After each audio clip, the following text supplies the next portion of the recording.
It is one thing to move halfway across the world like our panelists just did, and it is another to come back home. Familiar, but still different. And in my humble opinion, reverse culture shock is definitely way worse than culture shock. But that is just me. Let's hear from our next panel of returning Singaporeans who have made it through that adventure. Sylvanus Lee is the director and site lead for Twitter's APAC Engineering Center. Prior to Twitter, he held leadership roles at a number of high growth companies in San Francisco, including Uber and Dropbox. Returning speaker Chong Jiayi champions the development of GovTech's robotic stack. Jiayi worked in the Silicon Valley for close to 20 years, and as the RD technical director at Pixar, we've quite likely come across his work with Wall-E, Up, Toy Story. Amanda Lim is the product manager of the Facebook Enterprise Store. Amanda is one of the first few product managers based out of Singapore for Facebook. Prior to this, Amanda spent 6 years in California and New York. And moderating this session is Joshua Wong. He is the co-founder of Hypotenuse AI, a company that automates written content for e-commerce companies. Prior to this, he lived in London for a bit. And just another quick reminder, if you've got any questions, find that Q&A box on Zoom. Over to you, Joshua. Hi, everyone. Good morning, good evening, good afternoon, depending on where you are in the world. Thank you for joining us today and welcome to the Singapore Tech Forum. I'm Joshua, and for the next hour, I've been given the privilege of moderating this panel for three amazing speakers, Amanda, Sylvanus, and Jiayi, who have spearheaded key tech roles overseas before moving back in the last few years. So if you're tuning in, you may be considering moving, figuring out if Singapore is the right place to go, or just curious about how the country has grown and changed over the last few years. And so with that in mind, we're going to dive right into having an unfiltered conversation about coming home, discussing the good, the bad, and the downright weird. So to kick things off, each of you on this panel today have spent a significant part of your life studying, working, and living overseas before coming back to Singapore in the last couple of years. Let's set some context for this. Amanda, you spent about 8 to 9 years in the Bay Area. What made you leave Singapore back then, and what made you stay for all those years? Yeah, hi guys. So I think back then I was really young, fresh grad, and I wanted to gain some overseas working experience. Up till then, I think 23 years old or 24, I spent like my whole life in Singapore. And I kind of was just ready to explore. After all, my forefathers were immigrants. They came from China. So I think I kind of have that like explorer blood in me. And I felt it was kind of like my time to explore. So I applied for a job at Facebook, didn't think I'll get it. Like I think most Singaporeans who graduate in Singapore, they don't even think about going overseas. But my mom always told me like, hey, if you don't try, you'll never know. So I did, and I got an offer. And so I flew out to California to start at Facebook. And it's been an amazing journey. And I've been there ever since.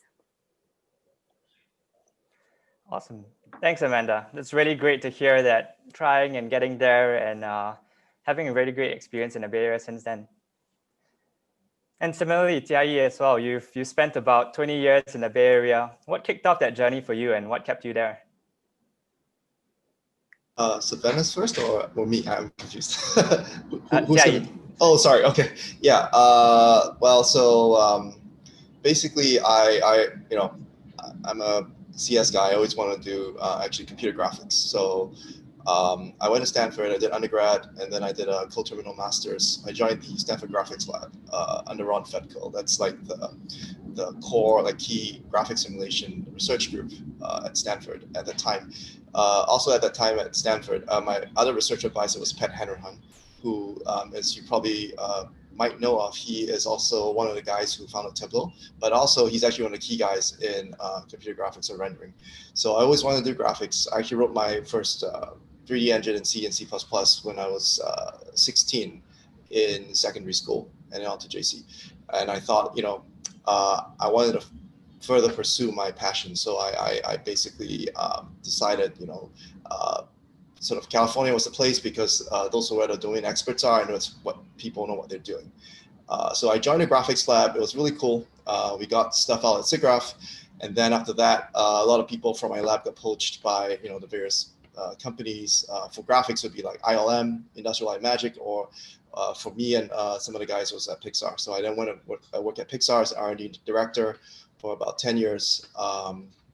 I got a couple of patents out, research papers. My job was actually to take SIGGRAPH research, publish stuff in the state-of-the-art stuff, and then move into production.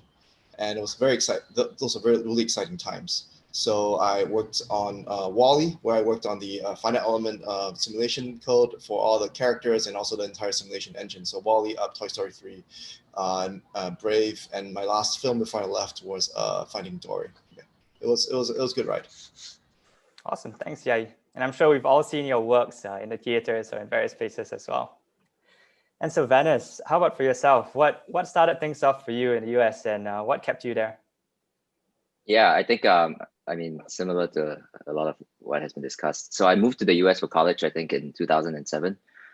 So I was at Stanford, wrote my first line of code at the computer science intro class. And then I think, for me, it's more luck than anything else. It was like the right place at the right time, because it was helpful to be immersed in that environment. I think that really valued builders, right? So I had peers and professors who were involved in startups like Facebook back then in a very early stage. And then I knew pretty early on that I wanted to stay and build a career in tech, and especially in the Bay Area after graduation. I think in the 12 years that I was there, it became quite clear that structurally, I think the ecosystem for venture and startup in the Bay Area is just extremely conducive to innovation, right? So risk taking is normalized. I think there's definitely an appetite for failure, right? And diversity is also celebrated. So I think in the 12 years that I was there, I was able to just test myself, challenge myself, raise the bar on myself.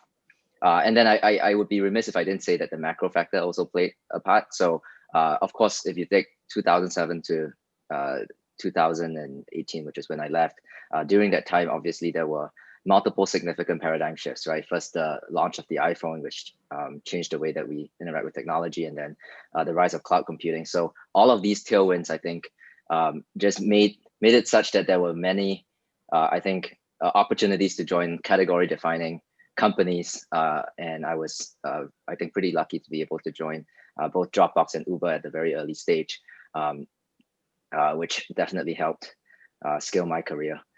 Yeah, so that was kind of how I spent 12 years in the Bay Area. Awesome. Thanks, Venice. Very compelling reasons indeed, for reasons of growth, culture, and pursuing that environment of builders as well. And I'm sure everyone is curious to hear about what made you decide then it was time to move back. But before delving into that, let's take a segue a bit. And I know that each of you are also working on a few very exciting projects over here in Singapore right now. Could each of you give us a brief teaser on the current project that you're working on? Jiayi, would you like to kick us off? Yeah, sure. Okay, I guess I forgot to caveat the last part. So after Pixar, I actually went, the reason why I'm saying this is because it leads into what I'm working on right now. So after Pixar, I did my own startup, and then I joined another startup called Deep Motion, where we did lots of deep reinforcement learning and supervised deep learning for motion capture and actually physics simulation. Anyway, so so what I'm working on right now is I basically sort of transitioned from core computer graphics simulation into a lot of machine learning, especially deep learning, mostly supervised these days, although maybe we might do RL in the future. What I'm working right now is I'm working on this thing called the DOSS, the Digital Operation Smart Systems Stack for GovTech. And really what it is it's a very advanced robotic stack, and we are primarily focused on robotics autonomy. We do two kinds of autonomy right now. The classic, LiDAR slam stuff. You go out, you collect point clouds, you slam the world, loop closure, etc. Everybody knows this, so I'm not going to bore you with that. The other one, which I think is equally exciting, is we're doing state-of-the-art, close to end-to-end deep learning approaches for autonomy, essentially a self-driving car stack. And that's what we're actually, both of those methods are what we're focused on right now, and it's taking a big chunk of my life. So it's really exciting stuff. Definitely. And I think a number of us have also read about some of the things that you've built over in the news, whether it was overseas or here in Singapore. And so Vanessa, I know you've got a number of interesting things on your plate right now. Could you tell us a little bit about what you're currently working on? Yeah, of course. So the first thing is I came back 3 years ago, right, to start a company called Basis AI. It's a company in the enterprise AI space. And we were fortunate that we have investors such as Temasek and Sequoia, who I think saw the same vision, that we could really build tools and products to up-level the AI capabilities of more traditional enterprises. And I think this region is a great place to tackle this. And over the past year with Basis AI, we launched a platform that we call it Bedrock, that really provides all the tools to help develop trustworthy performant AI systems. We believe that responsible AI is going to be a category that's going to be critically important going forward. So what's interesting about that, and I think gratifying for me as a Singaporean as well, is that we are partnered closely with the Singapore government Smart Nation Initiative, right, to advance the use of disruptive technology responsibly for the public good. So that's pretty fun. So I'm a co-founder of Basis AI. And then earlier this year, I also joined Twitter. I don't know if you can see my t-shirt, which I keep trying to pull up, but to lead engineering for Twitter's APAC Engineering Center. So we have around 80 engineers in the region working on areas such as data science, traffic engineering, app performance and stability. It was really a no-brainer to join Twitter in this role because I think the company's approach towards decentralization is quite a novel one.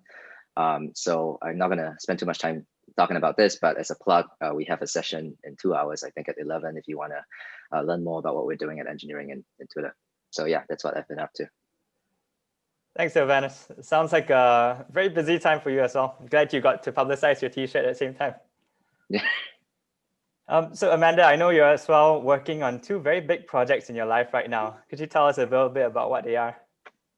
Sure. So I know which 2 you're talking about. So let's talk about the career one first. So I think in my career, I've always looked at what's the next big thing. When I was at Silicon Valley 6 years ago, I joined Facebook before they hit 1 billion user.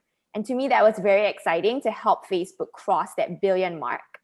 And after we crossed that 1 billion mark, I was like, what is next? So I moved over to Instagram and helped. And back then, Instagram was just a new startup we've acquired, and kind of worked with the team to help them, cross that 1 billion user landmark. And now that I'm back in Singapore, I ask myself, what is next? And to me, I think it's very evident that the trend of working anywhere is really the future. So today, I'm leading the AR/VR enterprise store based out of Singapore. And our focus is growing AR and VR products like Oculus into the enterprise space. So virtual reality has the power to transform the way people work. And, having been through COVID, having been through lockdowns, I feel like this trend has only accelerated and it's going to get more permanent in the future. So I feel like the work we do is going to really help everybody access the best jobs, and we no longer will be restricted by geography. Anyone can put on an Oculus headset and instantly share a virtual workspace and collaborate with, their coworkers anywhere in the world. You no longer have to be based in Silicon Valley to work on the coolest product. And I think it's so relevant because, this is such a nice segue to the theme of our talk, which is like, hey, all Singaporeans, you can move back now. With Oculus and Portal and all these other amazing products, you can work anywhere, right? And then my second startup, the one that you're referring to, is my baby. So I recently had a son, and that's also one of the reasons why we moved back, so that he can be closer to his grandparents. And he has definitely been a handful, but it's so fulfilling. Thanks, Amanda. Very, very exciting 2 projects indeed. And really glad to hear as well about how it looks like Singapore's the next big place to be building whatever kinds of projects we want to be building, even the next big things in AR and VR. And I think the big question that we all have on our minds right now is that why move back to do what you're doing now? So Jiayi, you've taken leadership positions, deep technical roles in places like Pixar, Deep Motion for over 20 years in Silicon Valley. And then you moved back to last year to just work for GovTech. So I think the big question is, what made you move back and how did they convince you to join the government? Yeah, Joshua, excellent question. Thank you. I think it's a very deep question, very multifaceted. So I need to I guess set some context behind it. I'll just say I was, I only really came back last year in late August. So I've been there for 20 years, and I'll say that the entire landscape of the Bay Area, I don't like the word Silicon Valley. I think it's very hypish, and I just say Bay Area. Bay Area is a place, right? So the Bay Area and also Seattle and whatever. But I'll feel like the landscape of the Bay Area has dramatically changed since I set foot there in 2001. In fact, I think I set foot there 3 days after September 11th, which is hilarious. But it's changed a lot. It's still a very exciting place for technology. Don't get me wrong. But I feel like at least over the past 5 to 6 years, from my personal observation, on a caveat, this is my personal observation. This is not like definitive truth for everybody, but my personal observation is a lot of things have changed. The Bay Area is still a really fantastic place for technology, but I will say these days you can do cutting edge technology in many other places. You can do it in Shenzhen, you can do it in Beijing, Shanghai, right? You can do it in Tel Aviv, you can do it in London. And I want to be more specific about this. So, for example, let's talk about machine learning and deep learning, right? So we know, for example, that ResNets were done in Microsoft Research Asia in Beijing and Hypotenuse, right? That it was by He Kaiming and a bunch of other people. A lot of very cutting edge research in particular fields that we care about today, which are driving the industry, are no longer just done in Silicon Valley. They're done in many other places. I listed China because there's a lot of amazing stuff coming out from the research teams, but there's also other places. For example, DeepMind's in London and Tel Aviv and many other places. So what I'm trying to say is, I came back for a lot of reasons. One, I have some family issues. I take care of my family, so that was personal reasons, but also for professional reasons. I feel that from a technologist or computer scientist perspective, the Bay Area is still great, and there's still very, very smart people there. Don't get me wrong, but it's not the only place you can do cutting edge technology. That's not the case. Now let's go back to Singapore, right?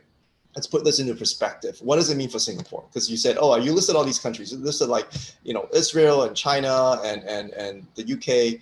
How about Singapore, right? So my personal take on it is Singapore is a very global city. It's situated in the heart of Southeast Asia. And ASEAN in general is a big growth potential, right? I say potential. I'm not saying it's a guarantee. Nothing in life is guaranteed. I cannot guarantee you anything in life, of course. But I would say it's a big potential. It's a potential for huge amounts of growth. And because we're situated where we can leverage both the technological innovation of what's still in the Bay Area, in New York, in Seattle, but we can also leverage the tremendous technological innovation that's coming out of places from China, from Shenzhen, from Beijing, from Chengdu, whatever, right?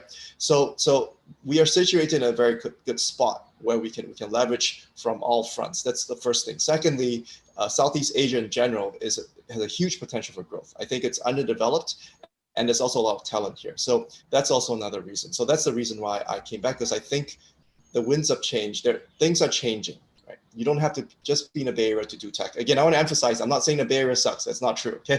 There's still a lot of very smart people there. I'm just saying it's not the only place to do it. It's not the only place to do it. I've seen equally impressive research papers and work coming out from places especially in Shenzhen or Shanghai. I know a lot of colleagues there. So that's the first point. The second point is, why did I join GovTech? Well, I didn't, it wasn't really intentional either. I met my now senior director, Chin, at the Tech Forum in San Francisco. And he pitched to me I think a very compelling vision of what he thought a smart city should be.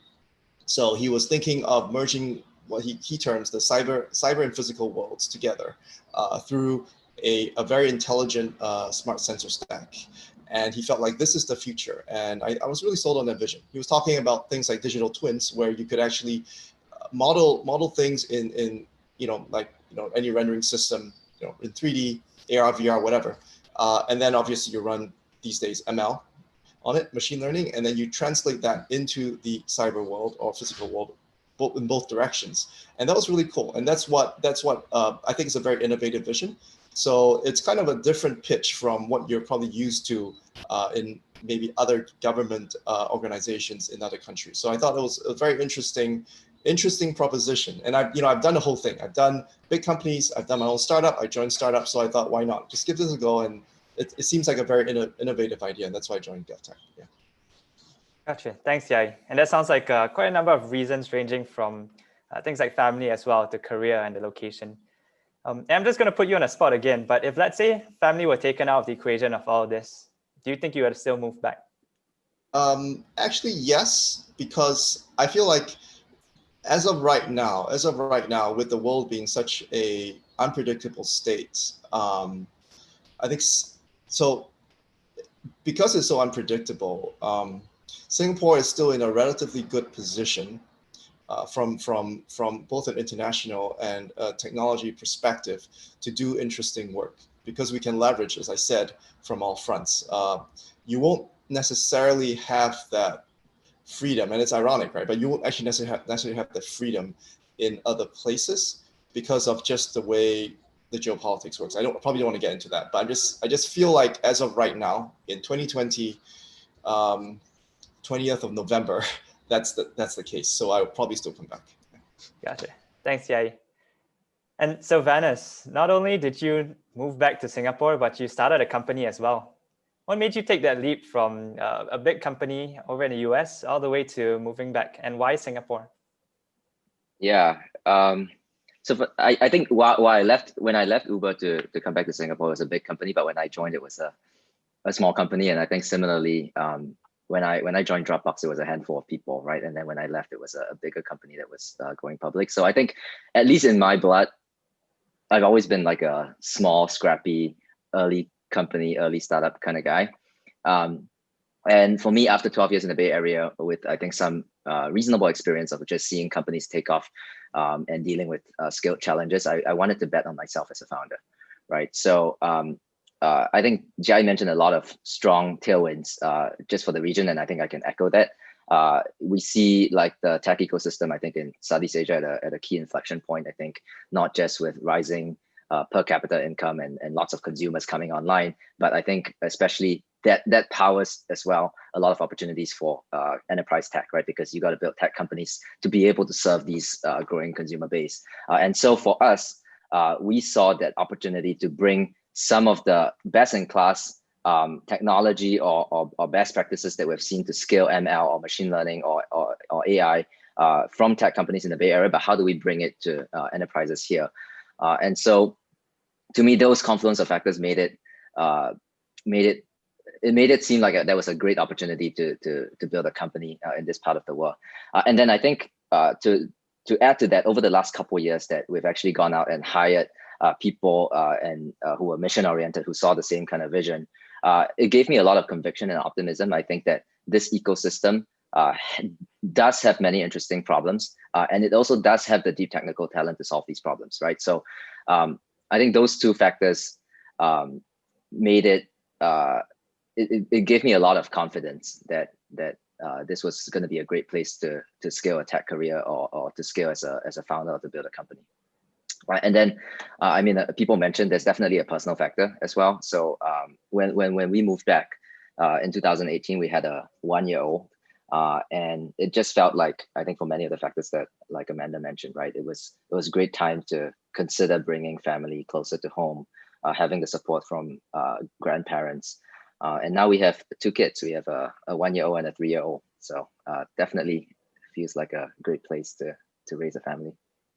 Definitely. It sounds very exciting time for you as well. I'm sure many people are also thinking of moving back and possibly even starting companies in a similar manner. Could you tell us a little bit more about that journey of, in a way, starting a company on the way back? I know you mentioned you managed to get top tier investors like Temasek and Sequoia. Were these secured when you were coming back? Did you already have them before that? Did you have the idea, the team before the move, or did it all happen after you moved back? I think it's always fundraising, particularly. I think it's always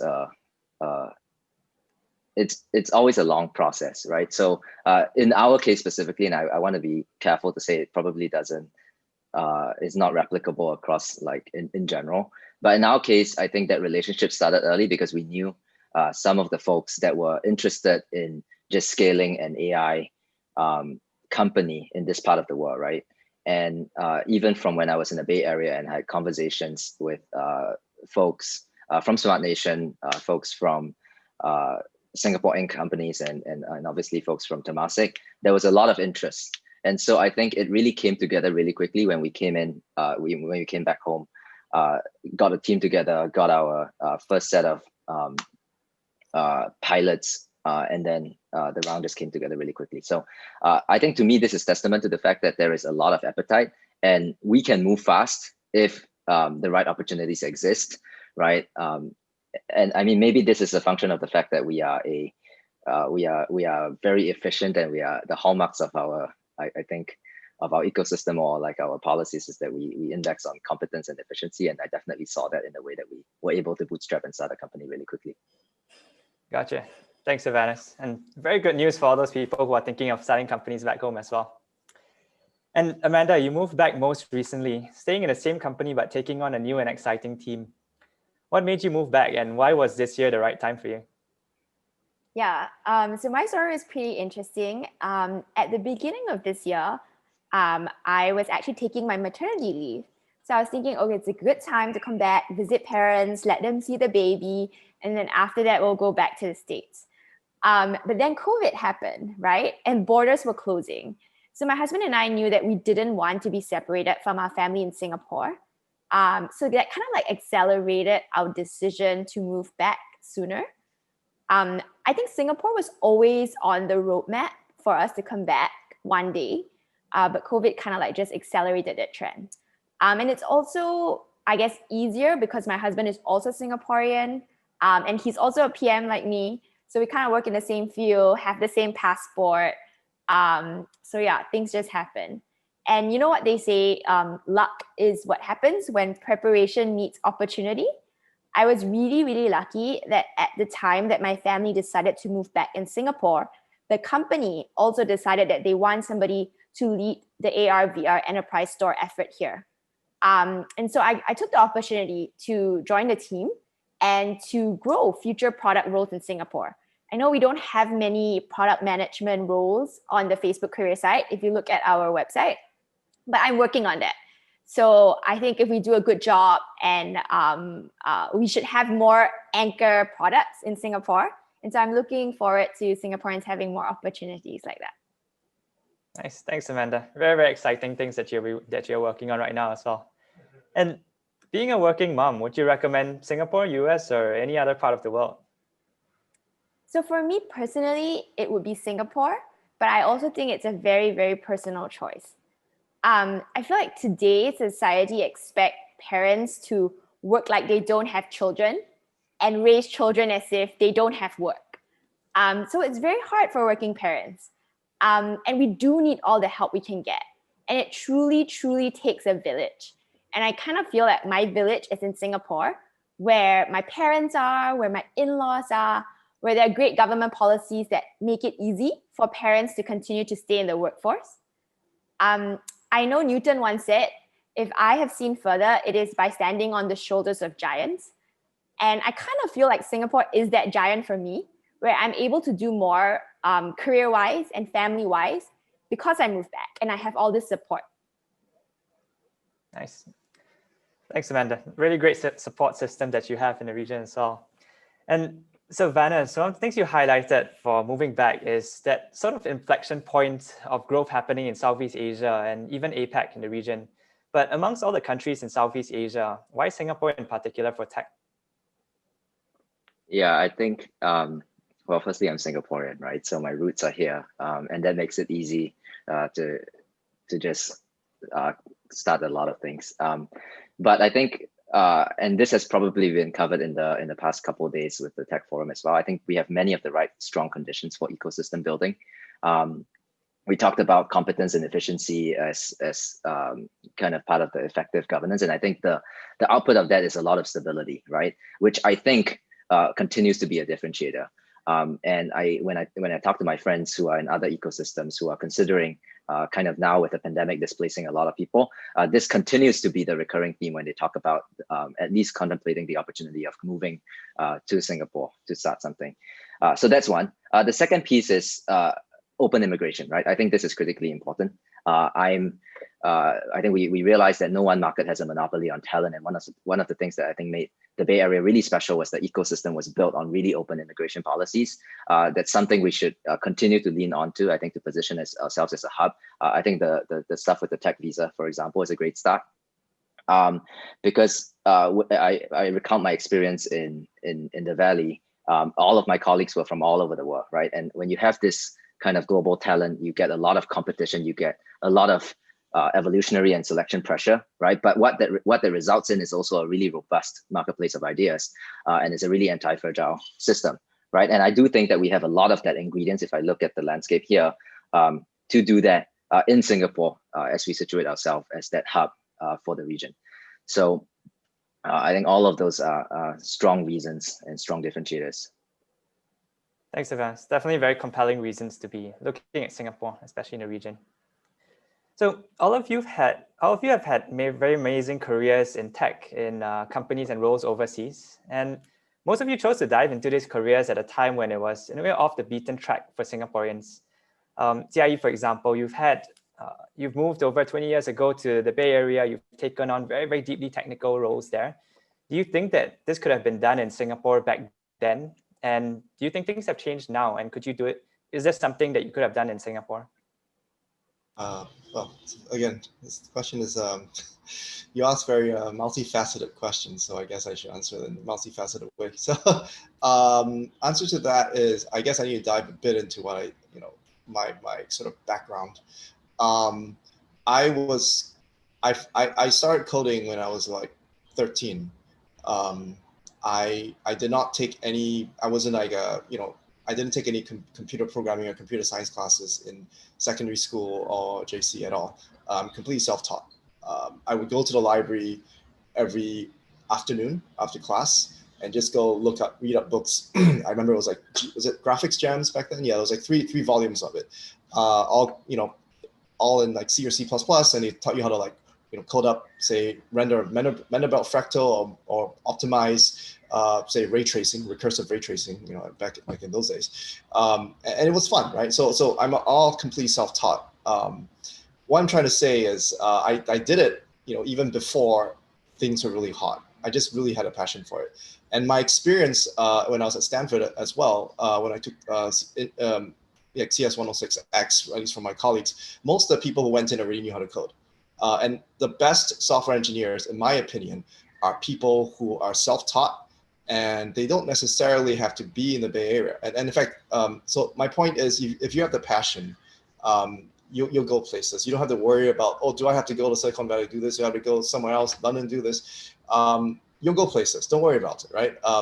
You really need the passion for the work, and you really have to care about what you're doing. And everything else should take care of itself, hopefully. I mean, obviously, it's an element of luck in it. So these days, so the question is, do you have to be in overseas or Singapore to do it? These days, I'm saying it's probably a lot, even the bar is even lower. It's even easier. You can go on GitHub today.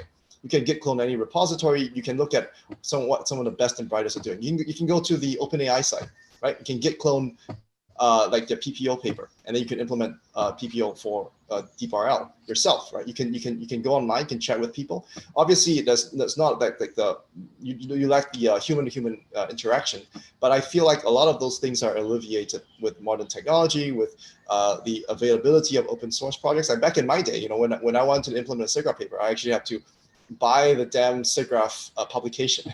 Nowadays, papers are published. Like, you're lucky, you can go to archive, you can write. Joshua, you know this. For any of your deep models, you can just write the latest models, greatest models. Just go online, go archive, get the PDF. They even publish a source code. Back then, there wasn't even source code. You had to implement the paper yourself. So I'm saying these days, I feel like it's a lot easier. I'm not saying it's easy. It's never easy. If it's easy, no one's going to do it, right? We do it because it's hard. We do it because it's exciting.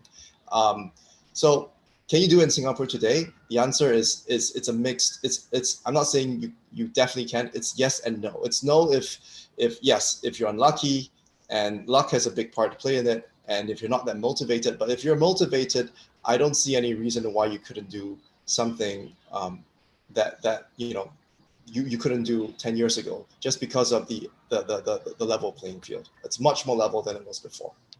Thank you. Thanks, Jiayi. Really, really good points. And it's definitely about following that passion as well, whatever the kinds of things that you're pursuing.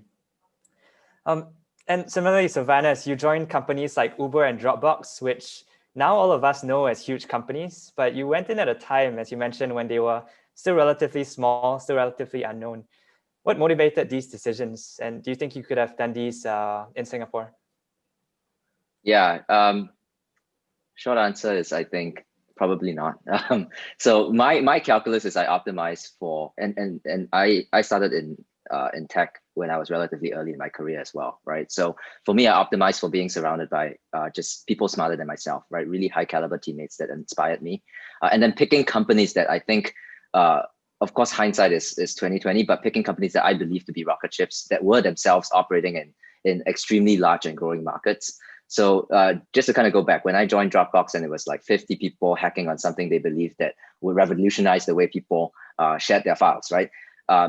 Back in the day, like the level of creative energy and I think mission orientation of being part of the team was just intoxicating, right? And of course, I stayed there for a number of years, was able to call myself a data scientist and then lead a team from there. So I think those opportunities were able to come out of the fact that this company had immense product market fit and it was scaling and it was executing on all fronts. And then similarly, when I joined Uber in 2014, it was clear that the challenges outstripped the number of people to solve them, right? So the rideshare model had just started. This was when it was just black car services. There was no pool, there was no deliveries, there was no eats, but there was a strong recognition, I think, from the people building this company that we were inventing a category and fundamentally disrupting the labor market.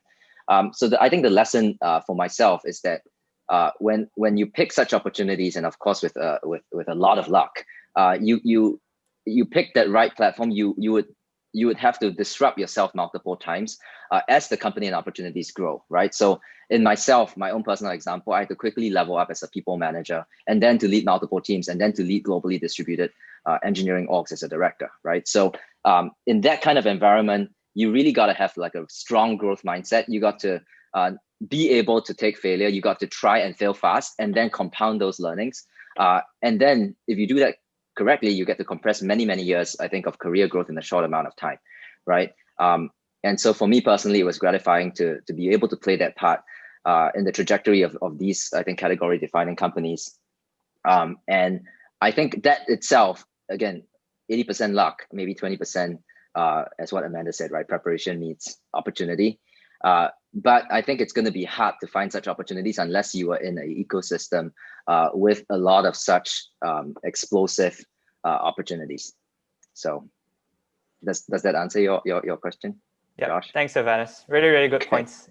And I think that's something that we can learn and grow as well in Singapore. And looking over at Amanda as well. So similarly, the PM role has been that kind of nice mix between customers and tech for you. Do you think this is something that you would have pursued if you were in Singapore back then? And is that something that has changed now that you're back in Singapore? Yeah, the truth is probably not. Like when I was graduating, everybody was going into investment banking or law or medicine. I think those were the fashionable things 6 years ago. And then now everybody wants to do computer science, right? So I think back then also the tech scene was very nascent. The product manager role was probably very new and undefined in the local market and often conflated with a project manager role. So I don't think I would have gone into this role at all. But now that I have, this is like the perfect job for me, and it's very exciting. And as Savannah said, you don't start off like day one as, leading a product team with like engineers, designers, analysts. Everybody has to start somewhere. So he started in data science, and I actually started my career in analytics too. I had to teach myself SQL, how to write pipelines and all that kind of stuff. And then slowly from there, I started leading a product team. So I would say that go to an industry where it's, where your role is super mature and it's very, very defined, and learn from the best. And then that's just how you get better. Yeah. Thanks, Amanda. Really good points there as well. And especially seeing the way things are going in Singapore, I think that's a very exciting place to be as we are growing and learning more about the PM role here. I'd love to dive into that quite a bit more and ask a lot more questions, but I think I just want to be aware of time as well. And I want to open up the questions from the audience. So I'm just going to pick on a few that were very heavily asked, or that a lot of people were asking about. And then I'll just fire it off. I'll just fire off the questions to one of you. And if anyone else has any thoughts on it, feel free to butt in as well. So this question is by Bo Tian, asking, I see that many software engineers in the US are able to produce great products because they're so passionate about it. What's the best way to replicate this kind of passion in Singapore?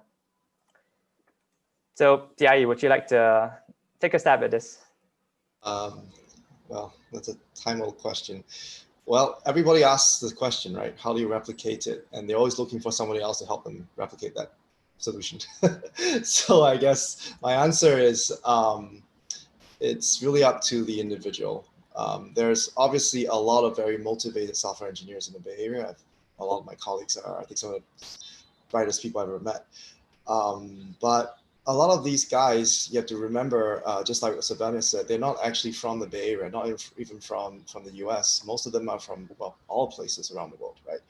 And the question you should be asking is, how the hell were they so motivated to do what they're doing? And also, a lot of these guys come from countries that don't even have the same opportunities as Singapore. Most of them actually don't. In fact, they're way lower down in terms of standards of living, and yet they turn out to be brilliant, right? So to flip the question around, I know this is kind of bad, but I'll say to flip the question around, the question is, how do you fix that? Well, I think it starts from everybody should, first of all, you need to have passion for your work. You really need to care about what you're doing. And I, for myself, for example, I would caution against people jumping on bandwagons. I think Joshua spoke about this, right? You have to really be passionate about your work and care about what you're doing. And then you probably won't be asking this question. that's from my experience with my colleagues as well. They really love what they're doing. Let me give you an example. One of the guys I know, really smart guy, Inigo. He was in Spain. He's a mathematician. He's not even a computer science guy, right? He taught himself programming. I actually interviewed and hired him at Pixar. He's a really brilliant guy, and he could write all these equations, amazing. And then he wrote his own renderer just from scratch. This guy never took a single computer science class in university in Spain, ever. And he went through a non-formal education. And yet, he rose to the top and obviously succeeded extremely well because he really had passion. How do we do that in Singapore? Well, actually, to be honest, it's not really how, because I don't think there's actually a way to do it. I don't think there's a fixed way to do it. You just know it. You just have to have the passion for it. You got to do it. And oftentimes, the more, in my opinion, the more obstacles or obstructions there are in your life, and the more insistent you are in getting to that result, the more likelihood that you're going to have that passion and succeed, and then it just happens. So maybe because Singapore tries to help people too much, I don't know. Like in a lot of the people I know who are really, really good at what they're doing, they succeeded because of themselves, not because of some system or some people trying to help them. They just had it in them and they wanted to do it. So I guess it's a terrible answer. I really apologize to the person asking it, but I feel like how do we do it is, I don't know. I don't think we can do it. You have to really depend on the individual, and people make it happen. Yeah. Really great points, Jiayi. Amanda, would you like to throw in some thoughts as well? Sure. So I feel like as a product manager, it's kind of like your job to inspire the team and to create passion and excitement. So I think one way is to hire really, really great product managers to inspire the team. I think passion is kind of like infectious, right? If somebody it's like laughter, it's infectious. If somebody is excited about something, it spreads really fast. And when you hit like low points in your product, you got to make sure you keep the morale high and the momentum up and like focus on the vision and marching forward. So I really think that, you just need, somebody who's really, really excited about your product to lead it, whether it's, as simple as an app that takes photos, or, an app that, pays your parking coupons. Like whatever it is, be super excited. And that person needs to wake up every day being like, oh my gosh, I'm the luckiest person in the world. I get to work on this. And then that kind of like passion will spread to the team. And so that's how I've seen it work at my time at Facebook, Instagram, and now in my new team. So I feel like, you always need that cheerleader. And if you're in a startup, that will be the founders, right? To cheerlead everyone on. So yeah. Really great points, Amanda and Jiayi. It's really about that, finding that passion and as Jiayi mentioned, not hopping into just bandwagons, but finding that path as well for the individual. So another hot question coming up here is, what do you think is the most critical thing to focus on to make Singapore into a world-class technology hub? Related question as well. So Vanus, would you like to take a stab at this? Yeah, of course. Great question. I like the question. So firstly, I think Silicon Valley / Bay Area will continue to be a top ecosystem, right? I think decentralization aside, there's definitely like more going to be multiple ecosystems that I think will scale. But I think in tech, we frequently see power laws at work, right? So ecosystems are no different. So network effects will pull the best talent into the top ecosystem, which is why earlier I alluded to just positioning ourselves as a hub with open immigration policies and trying to attract strong competition to result in strong outcomes. And over time, I think you'll just have that strong layer of execs with unparalleled operational experience that will just compound on itself. So I think that has been said. I do feel like there's another angle here, which is probably worth emulating. And this is, I think, culturally, and it comes down to a bit of mindset as well. So I think if I were to kind of go through it, the first one is the recognition that failure is a feature, not a bug, right? I think that's probably trite, but it makes sense when you actually internalize it and you build an ecosystem that way. That way you kind of normalize or even celebrate failure and you encourage people to take more swings. And of course, from a policy side or from a structural side, you kind of provide the support system to kind of minimize the downside risk of failure, right? So that's one. Two is the thing that I think I notice a lot about folks in the Bay Area that I come into contact with is just that sheer power of imagination, right? I feel like people, and maybe this was alluded to by Jiayi as well, I come across with people who dare to dream about what's possible and then go build it. And this is something that I think can be cultured and conditioned. It's nothing to do with like competence or raw abilities. And maybe it's something to do with a more permissive, open education system. Maybe it's something that fosters creativity. I don't know, but I think having examples, I think, of outlier success also stretches people's imaginations as to what success looks like and what's possible. And so I think the importance of having heroes in the ecosystem would be critical. And then the last point, I think, on that culture is personally, this is my personal view, is I would love to see a more vibrant civil society, right? So I personally believe that social and social justice movements are the bedrock of progress. And naturally, if you want to attract the kind of people who have the courage to disrupt industries, these are the same kinds of personalities that will want to challenge the status quo and push for social justice and changes that advance society, right? For example, greater inclusivity or greater representation. So all advances, whether technological or social, will come from individuals with that kind of moral courage to build the future that they want to build. And you can't have one without the other. So I think this may not be a direct answer to the question, but to the extent that we can create a society where civil liberties and civil society is one that's encouraged and it flourishes, I think this will bode really, really well for the tech ecosystem. Thanks, Sylvanus. Very great points. Especially it's really that building up that mindset on having that notion or that failure is a feature and not a bug, and building up that kind of imagination here as well and innovation.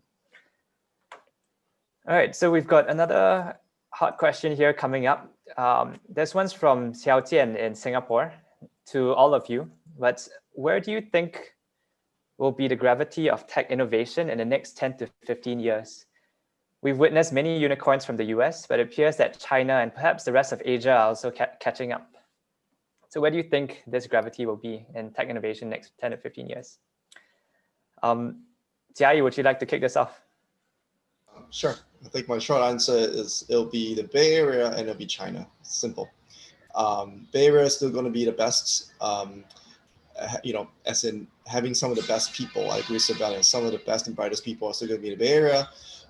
Some of the cutting edge works in all fields of technology are still going to be in the Bay Area because they still have the best universities: Stanford, MIT, Princeton, Yale, Caltech, whatever, right? You name it. Some of the best research institutions, some of the best companies. That is true. So that is still going to be true for at least the next 5 to possibly 10 years. But of course, as we all know, the world is changing. I'll say, places in Shenzhen, Shanghai, Beijing, that sort of thing.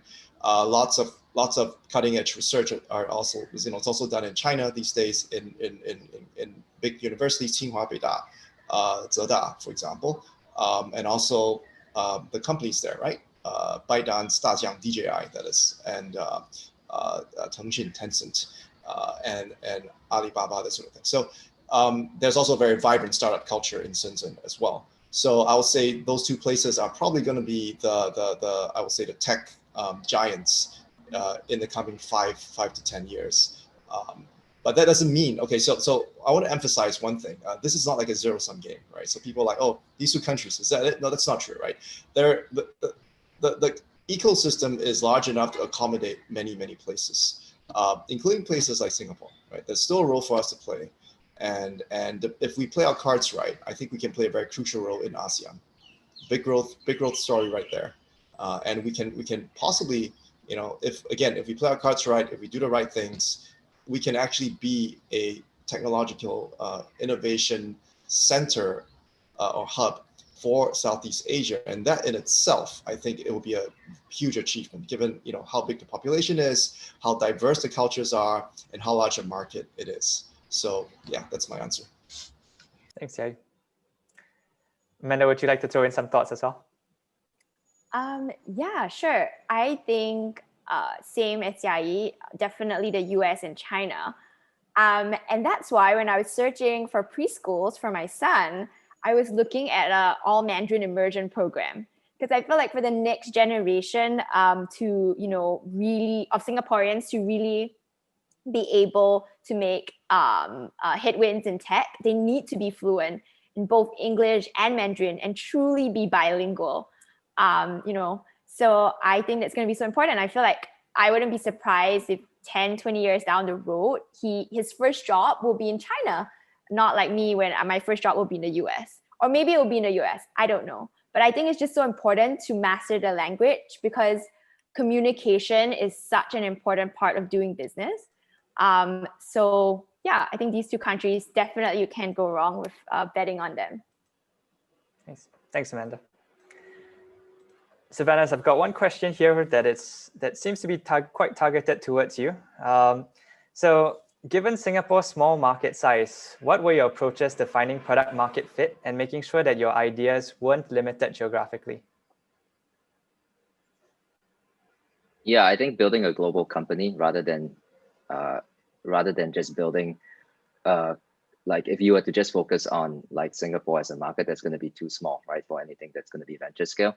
So I don't think there's a complicated answer to that, other than like any company, whether it's a company that you join or a company that you build, ensure that your TAM is actually global, or at least covers like at least regional, right? Sorry if I don't have a more satisfying answer here. No, great points as well. And one question coming up here, which is pretty hot, asked to Amanda. Could you share with us your experience as a woman in the tech sector, as well as in a big tech company, especially if there are any differences in the States versus Singapore? Sure. So being a woman in tech, oftentimes you would go into a meeting room, or even today, like in a panel, right, with you guys, and you'll find out that you are in a minority most of the time. But I feel like when I was raised by my mom, and my mom also worked for a big American MNC. Back in her day, she was a director at Applied Materials, who's also based in Silicon Valley. She always taught me not to like see gender. She's always like, you have your own opinions, you can do what you do as equally as men. So I would say like, for women thinking about getting into tech or who are already into tech, just be confident in yourself, lean in and have a seat at the table. And I think like tech is very meritocratic and will recognize your contributions.